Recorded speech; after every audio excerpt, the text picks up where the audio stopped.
12 साल में पहली बार बीजेपी के किसी नेता को अपनी कुर्सी छोड़नी पड़ी है।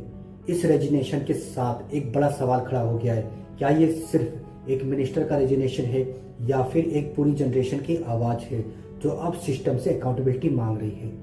कई लोग इसे सरकार के लिए एक बड़ा पॉलिटिकल सेटबैक बता रहे हैं। स्टूडेंट्स का कहना है कि प्रोमिसेस से काम नहीं चलेगा, अब जेन ज़ी को अकाउंटेबिलिटी चाहिए। आज के स्टूडेंट का मैसेज क्लियर है, अगर सिस्टम की वजह से किसी का फ्यूचर बर्बाद होता है तो जिम्मेदारी भी फिक्स होनी चाहिए। लेकिन स्टूडेंट्स की लड़ाई सिर्फ रेजिग्नेशन तक सीमित नहीं है। उनकी सबसे बड़ी डिमांड है, जिस 20 स्टूडेंट्स ने अपनी जान दी है उनके परिवारों को सिर्फ सिंपैथी नहीं, 1 करोड़ की फाइनेंशियल असिस्टेंस मिलनी चाहिए। क्योंकि एक स्टूडेंट सिर्फ एक नंबर नहीं होता, वो किसी माँ बाप का सपना होता है, वो किसी घर का फ्यूचर होता है।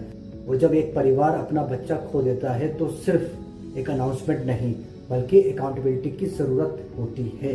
दूसरी बड़ी डिमांड पुलिस एक्शन को लेकर स्टूडेंट्स और प्रोटेस्ट ग्रुप का आरोप है कि प्रोटेस्ट के दौरान कुछ स्टूडेंट्स के साथ पुलिस एक्शन में गलत व्यवहार हुआ। उनकी मांग है कि जिन पुलिस ऑफिसर पर आरोप लगे हैं, क्योंकि एक स्टूडेंट सिर्फ एक नंबर नहीं होता, वो किसी माँ बाप का सपना होता है, वो किसी घर का फ्यूचर होता है।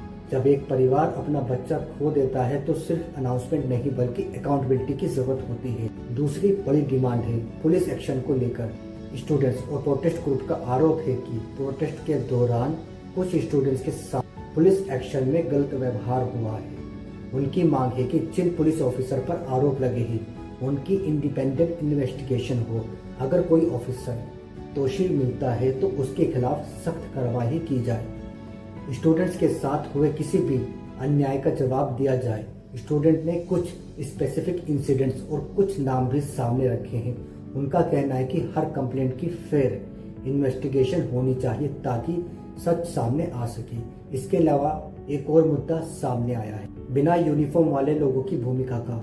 प्रोटेस्ट कर रहे लोगों का आरोप है कि कुछ लोग बिना पुलिस यूनिफॉर्म के मौजूद थे और उनकी पहचान और रोल की जांच होनी चाहिए। उनकी डिमांड है कि चाहे कोई भी हो, अगर किसी ने कानून तोड़ा है तो उसके खिलाफ एक्शन होना चाहिए। एक और मुद्दा जो सोशल मीडिया पर बहुत वायरल हुआ वो है कंटेंट क्रिएटर्स और ऑनलाइन नैरेटिव का।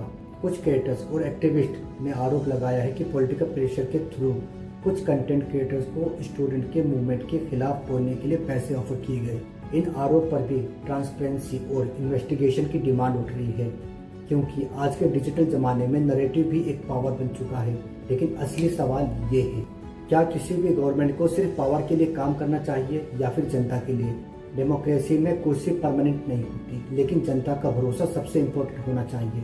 आने वाले समय में लोग देखना चाहेंगे कि क्या एजुकेशन सिस्टम में सच में रिफॉर्म्स आएंगे, क्या स्टूडेंट्स की आवाज़ को सीरियसली लिया जाएगा, क्या फ्यूचर में किसी भी स्टूडेंट को अपने हक के लिए सड़कों पर उतरने की जरूरत नहीं पड़ेगी।